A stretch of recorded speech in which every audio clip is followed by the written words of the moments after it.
Hello, ladies and gentlemen, and welcome to the first Adopt365 podcast. This is the podcast for the Microsoft 365 champions, whether you work in IT or whether you're a user who wants to know how to make the most out of Microsoft 365. My name is Barry Coombs, and I'm the Chief Technologist here at Computer World. I also don't have much of a social life and spend most of my time blogging on definetomorrow.co.uk, as well as techdoodles.co.uk. I'd like to introduce two co-hosts. First of all, Megan Warren. Hi everyone, my name is Megan Warren. I am an Office 365 coach. What that means is I help users and organisations adopt Office 365 technologies like Teams, OneNote, Planner, etc. Through things like regular training sessions and just-in-time training as well through videos and things like quick guides as well. Fantastic. Thank you, Megan. Great to have you on the podcast. And next of all, Anthony Charman.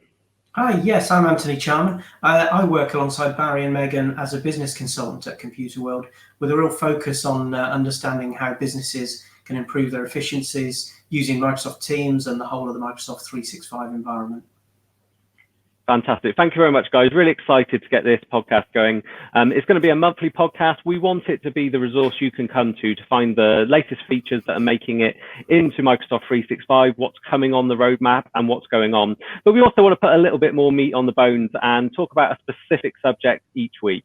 Our main topic this week is all going to be kind of about looking after yourself and well-being. I think in the current national lockdowns that we're facing here in the UK, but also the coronavirus pandemic, and it's the start of a new year. It's a good time to kind of rethink how you look after yourself, make sure that you're being productive whilst maintaining your well-being. So before we get started, or to get us started, let's do a once around the room. Tell me something that's interesting or relevant that you think our listeners or viewers, if you're catching us on YouTube, would find relevant. Anthony, over to you first. Hi there. Yes, I think you've all noticed that behind me and Megan and Barry are bookshelves. And I love books, but I never get around to reading enough of them.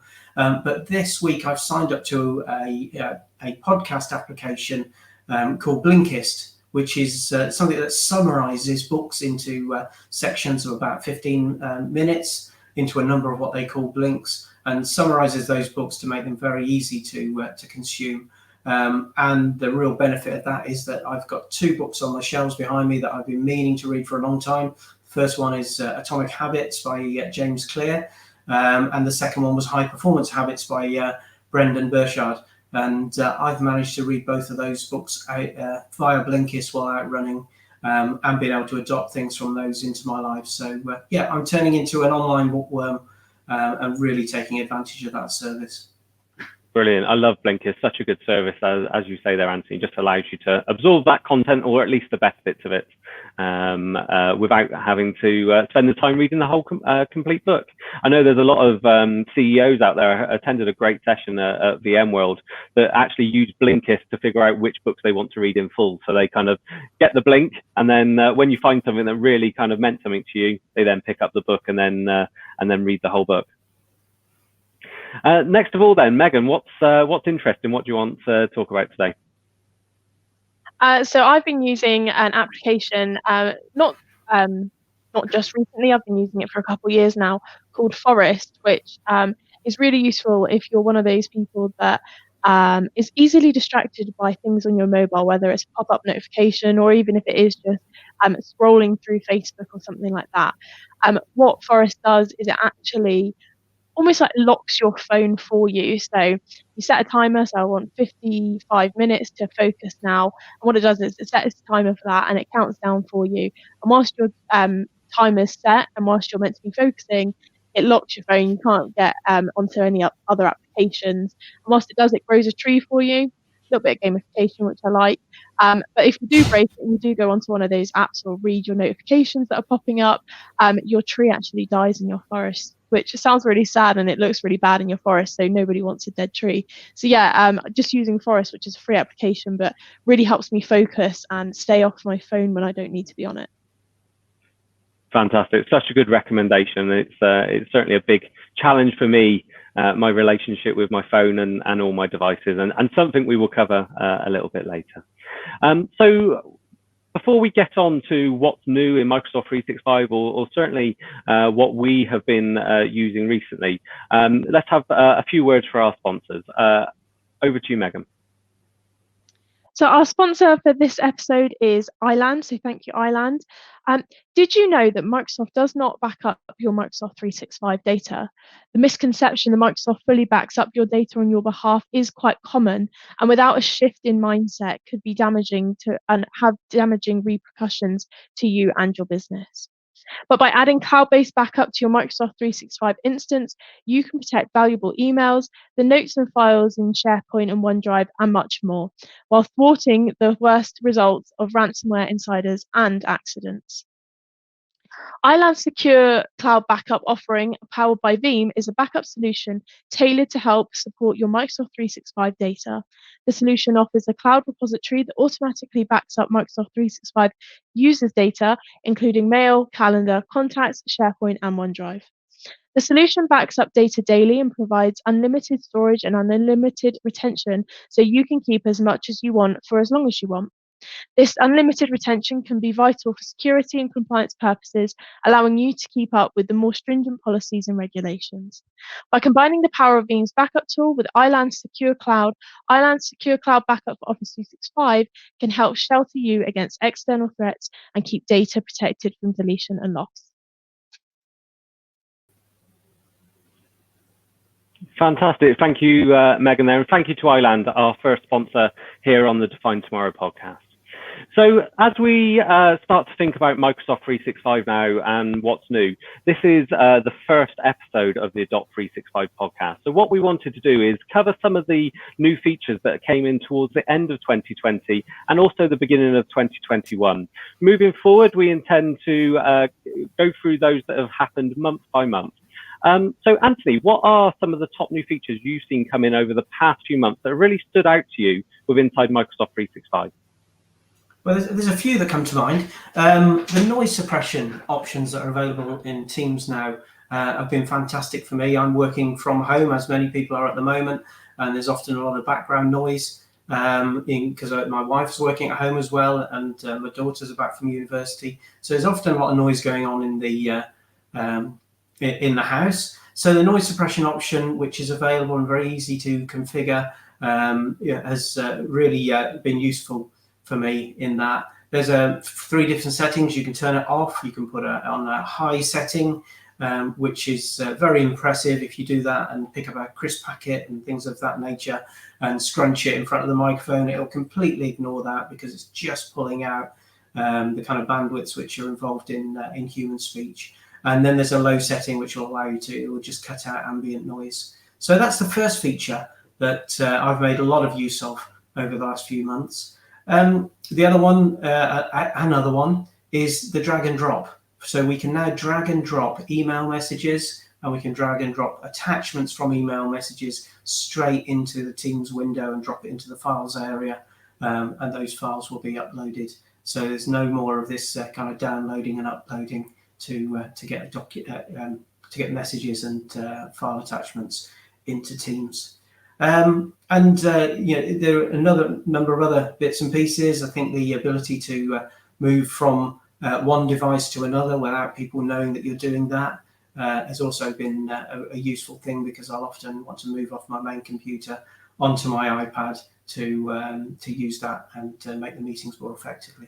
So they're the main ones that I've been using. The other one, which was a real godsend, is breakout rooms. Often when we've got bigger meetings and we want to split those into breakout rooms to have more in kind of smaller conversations about subjects, then that's been very useful. And that was one that was missing from Teams for a while, but is now there and is very well laid out, and it's got a lot of control there and very, very easy to use.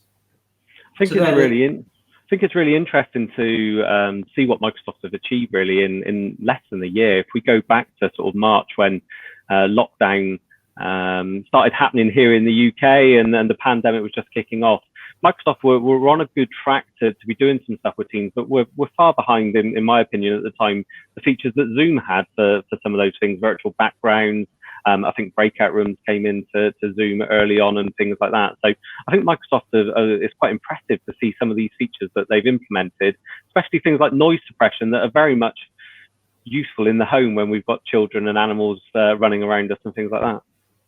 Yeah, and I think Microsoft did just the rate that things are coming out at the moment is phenomenal. This new functionality, I've got a little bit of a frustration is about, you do read about things on LinkedIn as being launched, and it takes a little bit of time before it hits our individual tenants, and it's quite easy to miss those. But what we'll do in future podcasts is to just talk about what is real and up and running and the benefits that we've had from those. It is one thing that can be very difficult to try and figure out, when am I going to get that feature, especially if that is a feature that means a lot to you or is going to be very useful to your business. And I've got access to, I don't know, 5, 6, 7 different tenants, and it's quite interesting to see what features come out when. And sometimes you end up with some tenants that end up getting half a feature. You get the early stages of a feature coming, you think you're getting it, and then you can't quite make the full use of it. Megan, what are the top new features that you've seen come out that have meant the most to you or your customers? So one of them, since we're all spending so much time in meetings these days, whether that's a good thing or not is up to everyone's own opinion. But one of the things you're able to do in Teams now is you're able to have polls in Teams meetings. So if you're hosting a meeting and you want to get some opinions or some statistics from the people in that meeting, before that meeting you can go up and set polls using Microsoft Forms for that meeting and then launch them during it. So everyone will be able to vote on that poll. You'll be able to see the answers in real time. You can actually make the answers anonymous as well, which is quite a nice feature if people don't want to show their opinion to everybody else. So the ability to use polls in Teams meetings is a really big one for me, and something that I know, Barry, you've used quite a few times so far since it's been launched. Another one, and this one is quite useful to some people and other people see it as a little bit gimmicky, is the together mode scenes. Microsoft have introduced a number of different scenes now, some that are where you look like you're sat around a boardroom table, some where you're actually underwater, which I don't quite understand why you'd have a meeting there, but it makes it a bit more amusing. But it is really great to see that together mode coming in and people actually using it, because the reason they introduced it, which we'll probably go into a little bit more in a little while, is because people are on so many meetings, it's really hard to focus on everyone's different backgrounds, and by the end of the day you have meeting fatigue and you're actually quite exhausted by all those meetings. So putting everybody in the same background means you have less to focus on, you can concentrate on what's being said a little bit more, and the fact that you're now able to use the scene behind you that works for you, or behind the other people that works for you, that you can concentrate on, is a really nice feature. And then I'd probably saved my top one till last, and that is with your status and the new status features that have been introduced. I'm definitely an advocate for everybody making sure they're updating their status in Teams when they are using it. So if you're available, set it to available. If you're trying to get your head down, set it to do not disturb so those distractions don't come through. But they've also introduced appear offline, which is really useful if you don't want anybody to see that you're online in any way, shape or form. If you want to just get your head down, appear offline so you can completely focus, you can do that. And you can also set your duration. So if I have some focus time in my calendar for the next 2 hours, and I want to get my head down, but I know that I'm going to forget to set it back to available after those 2 hours, I can set it for do not disturb for the next 2 hours, and then after those 2 hours it will automatically go to available for me. So you're still getting that change and reflecting your actual availability with that, but actually you haven't got to continuously remember to change it every so often. So the duration in team status is a really big one for me. One of the things I've noticed that is that you can now define your priority contacts. So although I'm sat in focus mode quite a lot of the time when I'm working, I do want to I'm happy to be disturbed from calls from Barry and Megan and the close team. So I have those down as my priority contacts, and so their messages will come through, and that's been quite useful recently. I'm honoured to be on that list, Anthony. Thank you. It's a pleasure. I think it's really interesting, especially the together mode things, to see how they're progressing, but also what's it going to end up looking at. I don't know if any of you have ever taken part in a Altspace VR event. So Microsoft actually have this platform that I think has come out of the Xbox team or something like that. It's kind of a mix between game and business world, and it's kind of, I believe, related to the SharePoint VR things that you can do. I don't know if you've ever gone into SharePoint and added is it a space or something in there that you can go and do in SharePoint, which is almost a small VR experience that you can now implement in SharePoint today. But I can kind of see this the way that Microsoft Teams is going to go, that you can almost design your own room that you could have your meeting in. So there might be some things you've already pinned on the wall. You might be sat there with some people that you're watching the video together. The presenter will actually be at the front of it, rather than, at the moment it's a little bit odd where the presenter could be sitting in the middle of it. So you look like you're all in a uni lecture theatre, and then one of you is presenting to the rest of you. But I think it's really good to see how that's progressed. I don't use it all the time, I've got to be honest. But if there is a meeting where I'm struggling to concentrate, maybe I'm more of a spectator than someone at the front of it, I do put it on just for that change in view, the change in scene. And I do find it does help me concentrate on that meeting that much better. Yeah. I think the smaller ones, when they come into practice with the sort of 3 people around a boardroom table, I think they're going to be really useful, because they're a bit more lifelike and like you're in that real setting that I think everyone is missing at the moment, being sat around that boardroom and being able to do that. I definitely think I'm going to use those ones a lot more as well. Definitely. Yeah, just a couple more areas that I've noticed some real improvements in. Yeah, and it's worth just checking out yourselves if you get a moment. Where you set your notifications in Teams, there's a lot more functionality and granularity in there. I won't go through it in detail, but take a look yourselves. And also being able to control the mute and lock mute on larger meetings, so you can mute everyone's microphones and stop them from unlocking them. That's quite a useful one. And just a fun one is the ability to use emojis in team names now, which is livens up the left-hand side of my Teams client at times. Definitely. So for me, one thing that I've really been concentrating on over the last few months, and since it was released, was Microsoft Lists. Microsoft Lists is a functionality that has come from SharePoint Lists that has been around for a while, but is now available in a standalone application. It is just been released on the iOS, so in the App Store, in the Apple App Store.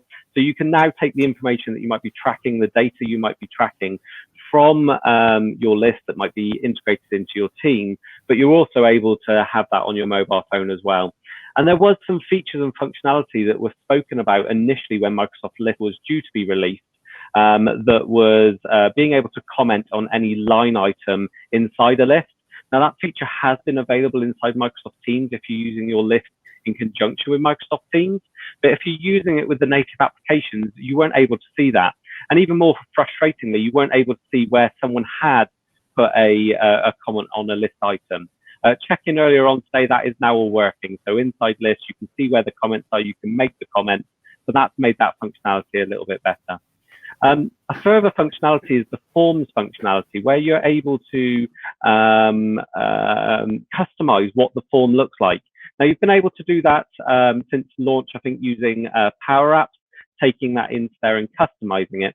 But they demonstrated a feature that was more aimed at a advanced user rather than what Microsoft call a citizen developer.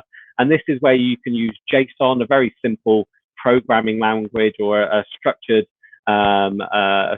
language that you can use to change the look and feel and things.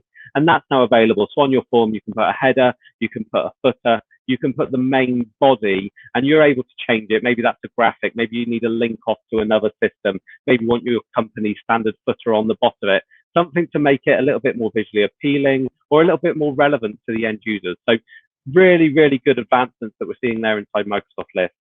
If I had to pick one feature inside Microsoft Teams that I'm using a lot at the moment since it was released, and I think it's only been released in the last week, is presenter mode.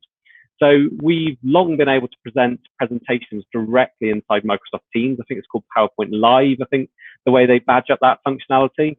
So this means you don't need to run PowerPoint on your local machine, then share the screen. or share the application. It was kind of messy if you were trying to share the full screen as well, because you had to make sure your presentation was full screen and then go and share it from Teams once it was full screen. And you end up kind of getting in a bit of a mess. Now, I'm lucky enough to have one very large widescreen curved monitor here in front of me, which is absolutely fantastic. But it's not ideal when you're trying to share a full screen PowerPoint presentation and want to see the presenter mode features, so you know what slides come in next and if you've put any notes on it. So presenter mode is now available in Microsoft Teams. So when you're sharing the presentation direct inside Teams, direct inside your meeting, you can see all those presenter mode features. So really good features there that have been really useful to me. Yeah, I think I've used presenter mode for the first time the other day.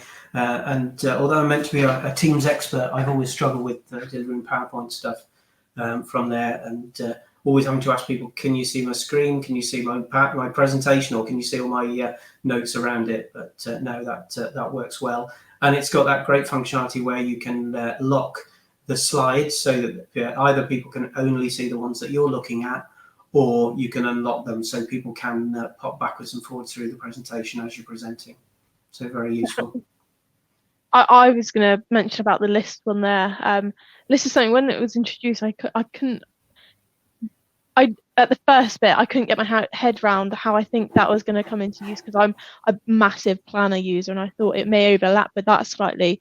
But actually using lists and being able to make those comments, like you say, commenting on line items in your list now, Barry, is a really useful feature in how lists works. And then, so what I've got is I have a list of all my sort of focus areas that I need to work on at Computerworld, and then from that I've got the sort of subtasks in a planner, and actually seeing how list and planner can come hand into hand together is really useful. And yeah, I love using both of those at the moment. Yeah, fantastic. So shall we move on now to the main part of the subject? We want to talk about kind of well-being, about productivity, about being more productive, but ultimately allowing us to then switch off at the end of the day. Now, Megan, this is something you've spoken about on a number of occasions. Do you want to kind of start the conversation there with some things that you do to, let's start with productivity first, because in my mind, if you can be more productive during the day, hopefully you can switch off more in the afternoon. Do you want to kind of get us started there? Yeah, definitely. So this is something I feel quite passionate about. I'm a mental health first aider as well, and this all comes into that sort of remit of making everybody more have their better work-life balance, and whatever that means to you, making sure everyone has that. But some of the things that I do work for me. They're really simple because I'm in this role.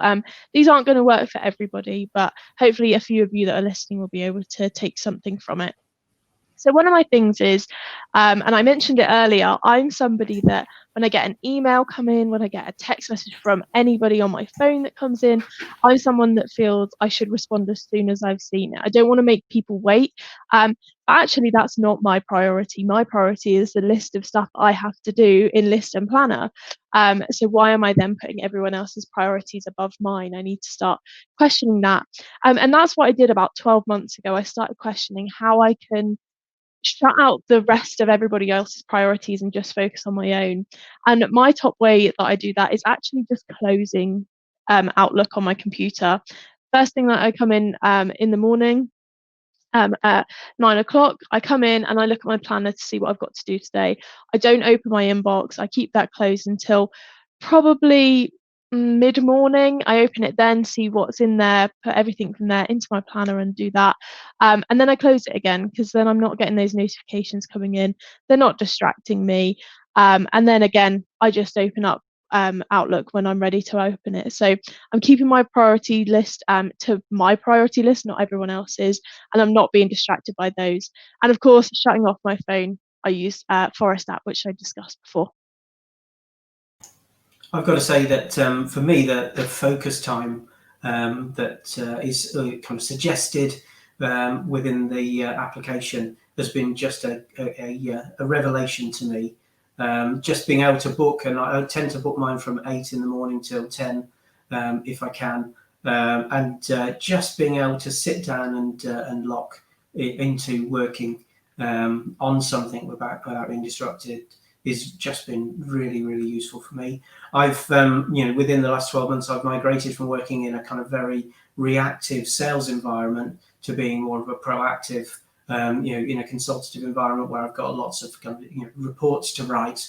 And that has changed the way in which I've had to work, and I've had to adopt to that kind of more concentrated time as I'm putting documents together, and just using the focus mode has been fantastic for that. I think I've seen, something you're referring to there, Anthony, the ability to set when you would prefer your focus time to be booked has come into my analytics. I've only seen it in the last month. I don't know actually when it came in, but I quite like that, because if you do have a preference and you do want it to go and do that, one of the features that I wish that it would do is allow me to change the name from focus time. I think those of us that use it fully appreciate what focus time means. I do think other people that maybe don't use it look in your calendar and go, focus time, why does Barry need that kind of thing?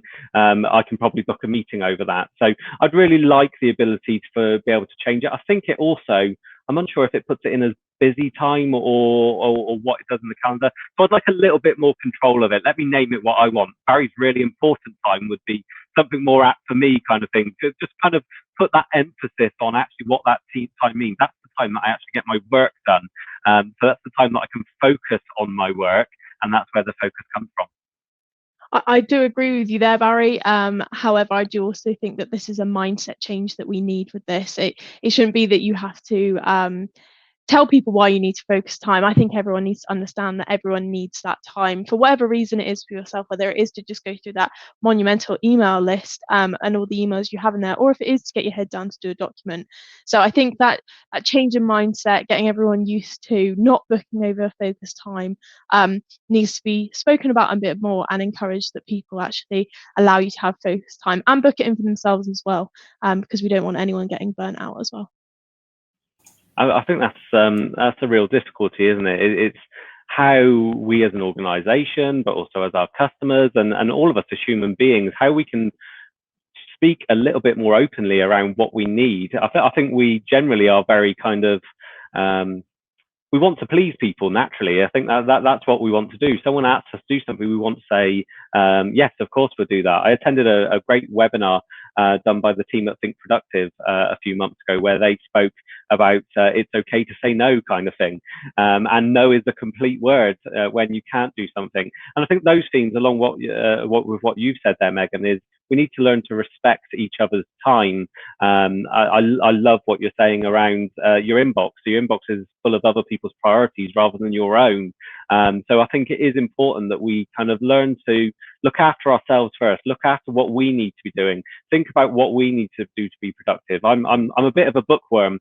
There's a book called Eat That Frog, which is all about kind of understanding those big tasks that you kind of, maybe it's not that you don't want to do it, but it's an arduous task to complete that specific one. Well, get that done at the beginning of the day when your energy levels will be highest. Or if your energy levels aren't the highest, if you're someone that needs your fourth coffee in the morning to wake up and get going, then do it after lunch. Whenever that kind of time is when you can be most productive, map that in for those tasks that you really need to get your head down and get done. Definitely agree with that. So I don't know if we spoke about this and sort of highlighted where it was, but the focus time is in My Analytics, which is an Office 365 application. I couldn't remember, Anthony, if you said that, so just wanted to highlight that that's where it is. If anyone is using Office 365, head over to office.com and go into My Analytics, and you can set your focus time there. So one of the things that caught me unawares around this area the other day was that I got what Microsoft referring to as inline suggestion came up in Outlook. It was probably 8 o'clock in the evening. I was sending an email to a bunch of people to sort out an issue. And it just came up and it just said, consider sending this email when more recipients are in their working hours. And, it said, do you want to delay the sending of the email? So it said, everyone in this email is back working at 10 o'clock tomorrow morning. Do you want me to send it then rather than now? Because I think one of the things that you do if you're sending emails out of hours, it's perfectly all right for people to work out of hours, but are you thinking about the effect it's having on the people who are receiving their emails? Because if it pops up on their, if it pops up on their mobile phone while they're sat watching the telly, all of a sudden their concentration goes from probably leisure time and relaxing back to thinking about work. So yeah, that's a feature that is within Insights, and I think you'll notice the little Insights icon is appearing in more and more places around the Microsoft 365 ecosystem. If you press that, then it will help you and give you some idea. And the inline Insights, I think, are available for E5 licenses. I don't think you get them with E3, but if you've got them there, have a look at them. It will also suggest other things like, you've got a meeting coming up tomorrow. Do you want to book some prep time for that meeting? And you can just hit the button and it'll pop in a 15-minute prep time for that meeting ahead of it. So you keep an eye out for those in the client and embedded in with those inline Insights into Microsoft Outlook. That's there's a roadmap item for Microsoft that they launched or announced at Ignite, where Insights will be coming as an app into Microsoft Teams. So as you're saying there, Anthony, it's appearing in more and more places, and they're looking to bring those insights up to let even more use inside Microsoft Teams, monitoring more things and helping you think about how you can be more productive and also maintain your well-being. And that's at the same time that we're going to see apps like Headspace coming into Microsoft Teams for the virtual commute.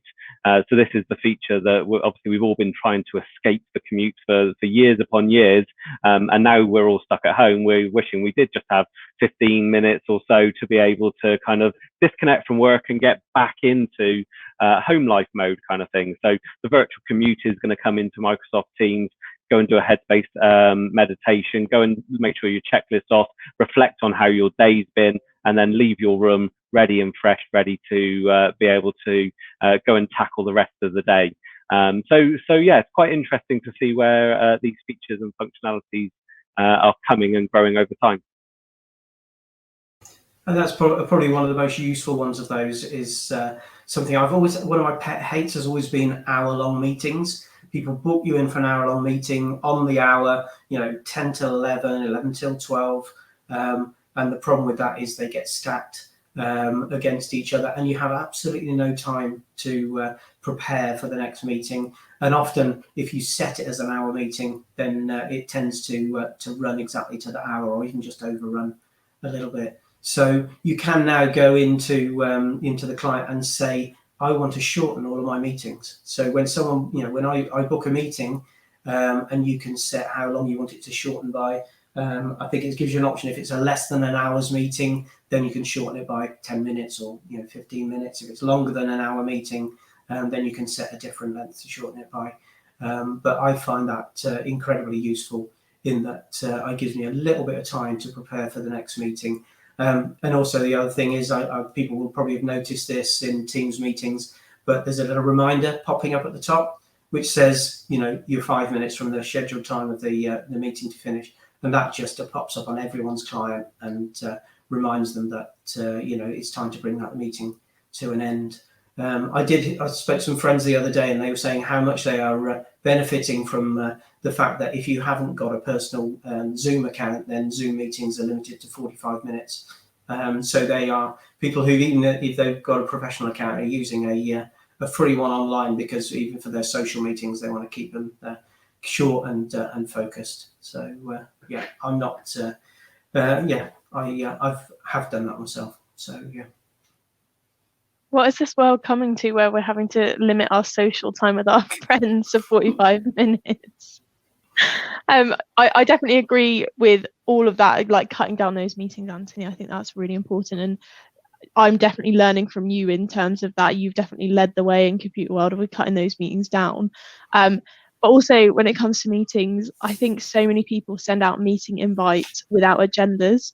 And I was guilty of this probably up until 12 months ago. And I've tried really hard over the past 12 months to send out agendas with it, even if it's a really obvious agenda for you and you think it's really obvious what you're covering, just making sure you are sending out a short agenda so people know what to expect. Because if you are setting that 15 minutes before your meeting to prepare, at least you'll have an idea of what to prepare. So I definitely recommend trying to send out agendas as much as possible during these meetings as well, within the invites.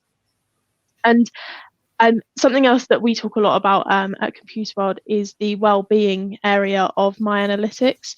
So this is where you can come into My Analytics, part of the Microsoft 365 suite, and actually see over the past 28 days how many days you've switched off from work in your own time. So I've got my hours set to work from 9 till 5:30. Actually, outside of those hours when it's meant to be my time, not work time, am I still working? Am I still sending Teams chat messages? Am I still on a Teams meeting? Am I working on documents or sending emails? And what it does is it shows you in a calendar what that looks like. So all my purple days are days I've managed to switch off, and the grey days are the days that I've actually still been working outside of work hours. And actually, it's really eye-opening to see that. I think at one point last year, and I'm trying really hard to keep mine up, around the 20 mark. There's going to be days that I'm going to have to send a couple emails because I'm working a little bit later, but I'm trying to keep it around the 20 mark, and I was doing that for a long time. And then a project came on with our Define Tomorrow event, and when I looked in there a couple weeks after Define Tomorrow, my days were down to 2. And whilst I knew I worked a few extra hours during that time and I was doing extra work around that, I didn't realise how much time I had lost of my own time, of my leisure time, my weekends. Like that Sunday, I'm working every Sunday for the past month. It's just so eye-opening, and actually gives you that goal to then work towards. Like I was on 2 days.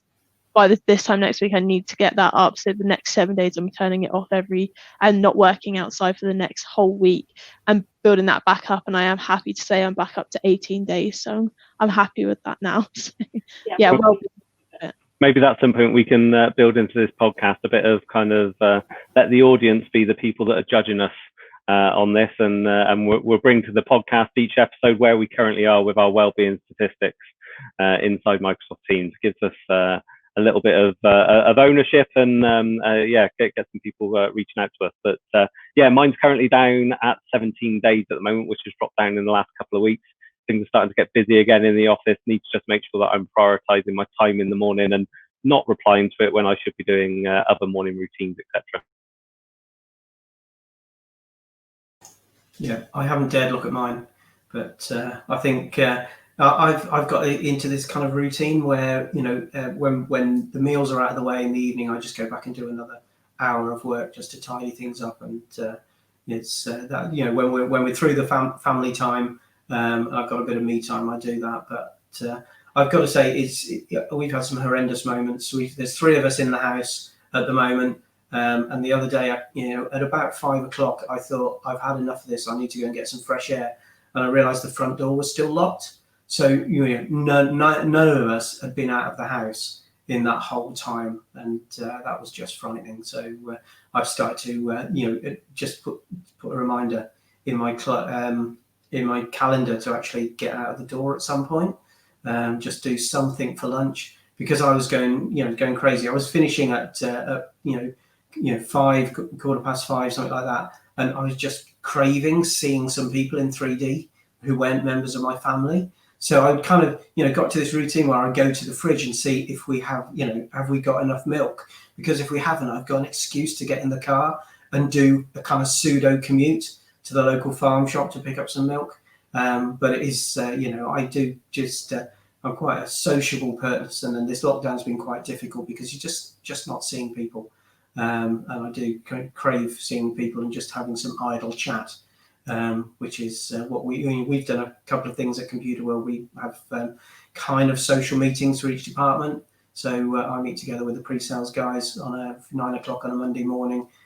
We don't talk about work. We just talk about social things and what's been happening, and that's been really useful for me. Definitely. I think there's a few points there. First of all, I wish I was 2D. That would be a great way to lose some weight without any energy needing to put into it. Could eat whatever I want, and not a lot would change. I suppose I still get wider, but it wouldn't be going out that way as well. Second of all, I think this kind of getting outside, I really like the concept of teams agreeing to do a walk and talk meeting, or if you've got to catch up with someone, agree, look, let's do it while we're walking outside.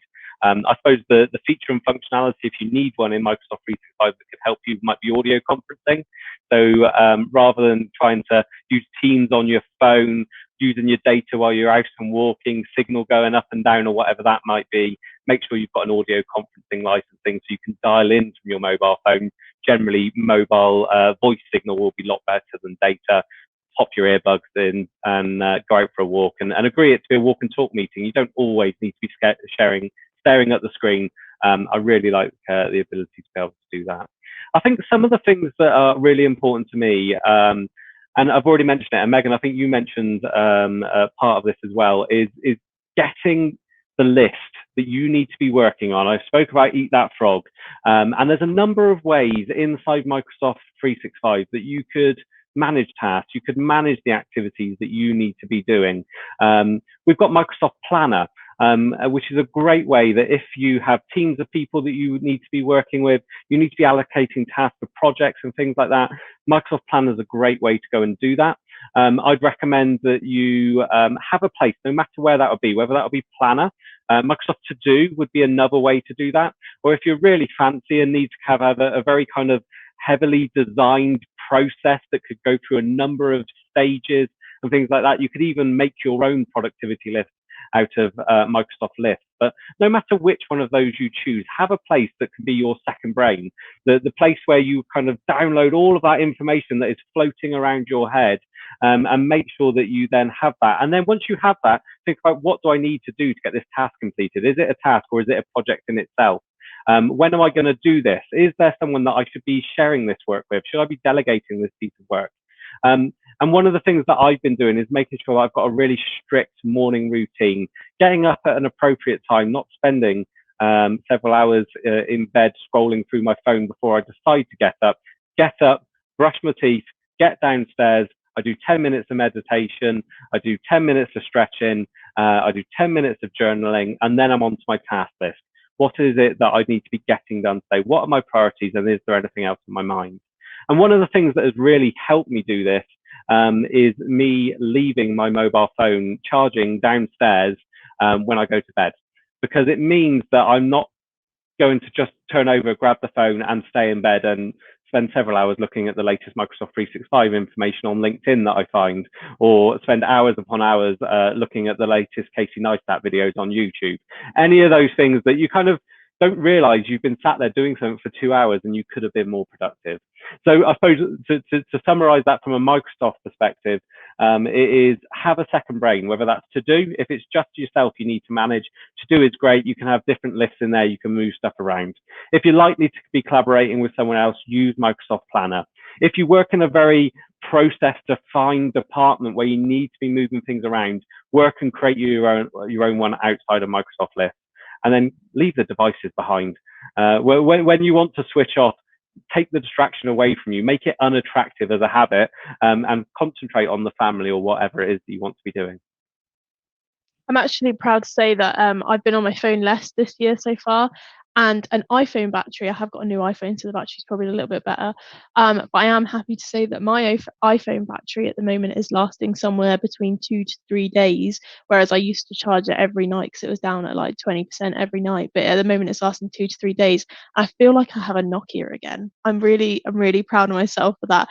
But it is good to see for myself that I'm actually not having to do that every night because I'm not on it as much. So yeah, I'm enjoying being off my phone less and doing more as such.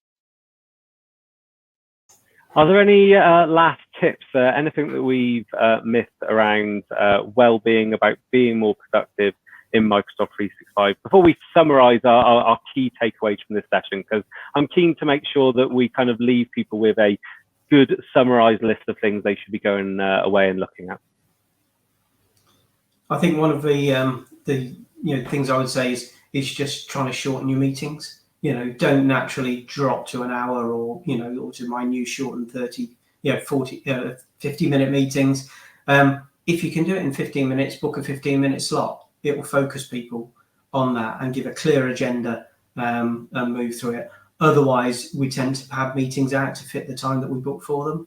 I think it's better to be more ambitious and set a short meeting and keep it nice and focused than it is to let those meetings fill up your day. So that's one of the tips I would give. Leave that last minute and a half of that meeting to summarize the actions that are being taken away and who is going to do it. I find too many meetings get to an end, even if they're 1 hour, 2 hours, and then you think, actually, what did we discuss in that meeting? What did we do? What was the point in that meeting? So make sure you use the last bit to just summarize who's going to be doing what, to make sure you come away. Any tips from you, Meg? Not so much a tip for being productive. I think we've given lots of those, and like you said, I think we do need to summarize them. Just one around well-being and taking care of yourself, but also taking care of others. Just reach out to somebody you haven't spoken to recently and just check in on them. Everyone needs a friend at the moment, and yeah, during these times, there's probably a few people that would just appreciate that little hello and just checking in on them. So just a nicety. I totally agree with that, and I just think, I used to be in the office probably 2 days of the week, and there would be those people who I'd meet in the kitchen. We used to have a coffee club, so it used to be the guys in the coffee club I would talk to, and I just don't see that. Think back through. I mean, there's only 50 people who work for Computer World, but I haven't seen them since March, and there's probably some of those I haven't actually spoken to on a video conference or an audio conference. So every so often I just give people a casual call, and I think people appreciate that. And I love it when someone just contacts me or does a quick Teams meeting and says, don't really have anything to talk about, I just thought I'd catch up with you. So as Megan said, I thoroughly encourage that kind of activity. Especially to those people, like the people on your IT support desk that you only ever contact when you need help, reaching out to them when you don't need help just to see how they are, that goes further than you can ever imagine. And the people that I've reached out to and sort of had that conversation with are so shocked that somebody just wants to talk to them, doesn't want something from them. So just to reach out to somebody, it's so nice, and to have them be so grateful for it as well is a really nice thing. I think we've all got to remember people aren't resources, and I think it can all too often be when we're very busy, when we're head down trying to do something, you can very quickly fire off emails, fire off messages, make quick calls, because you're in that zone, you're trying to get things done. So completely agree, Megan, IT, but there will be others, your accounts department, anyone that is there that is helping you being more successful, that is there when you have a problem. Maybe just reach out to them, see how they're doing, and make time to do that. That's a really good one.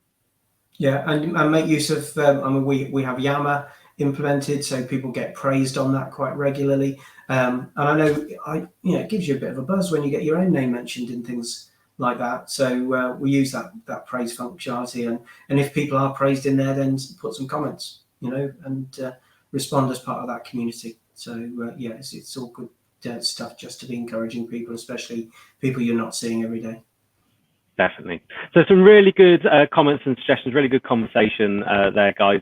Really enjoyed our first Adopt365 podcast, and I look forward to making it more regular. I think we should sum up our main takeaways for the well-being and productivity section of today's podcast. So for me, it's take some of your meetings outdoors, make sure you've got your audio conferencing license, dial into it, put your earpods on, or AirPods, whatever they're called these days, and go out for your walk. Make sure you've got your second brain, the place you use to get everything off your mind and into another system, so you don't have to worry about it. If something comes into your head, you put it on your list, you know it will be dealt with, and have your process then in place to review that before you're then going off there and doing that. And finally, when you don't want to be on your phone, on your device, when you are doing something else, like being with your family, watching a movie, agree that is what you're doing. Create a contract with yourself by going and putting your device somewhere else and go, no, I want to be mindful with this. I want to do this. So I'm going to put all my time and energy into that. So those were my top 3 takeaways. Megan, your top 3 takeaways or your top takeaways from what you've spoken about today.